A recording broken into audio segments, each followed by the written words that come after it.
Momen langka, polisi ajak dua tahanan makan enak di warung dengan tangan masih diborgol.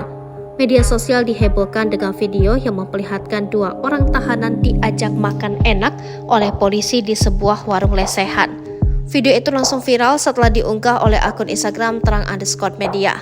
Dalam video tersebut tampak dua orang tahanan dengan tangan diborgol tengah makan lalapan ayam dan es jeruk.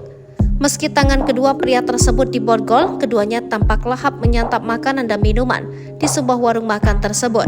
Dua pria yang diduga baru saja ditangkap itu mengenakan borgol dan duduk bersama sejumlah polisi. Tulis keterangan caption dalam video. Alih-alih meninggalkan pelaku di mobil, para polisi itu membawa sang pelaku ikut makan bersama. Diketahui kejadian itu di daerah Bangka Belitung, keterangan akun tersebut. Sementara di depan tahanan tersebut tampak ada beberapa pria lain yang bertubuh kekar dan diduga polisi. Polisi tersebut juga makan di satu meja bersama kedua tahanan itu.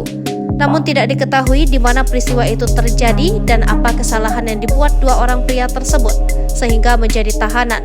Hangatnya momen tersebut sontak memancing reaksi positif dari warganet. Beberapa warganet mengapresiasi langkah polisi yang dinilai memanusiakan manusia.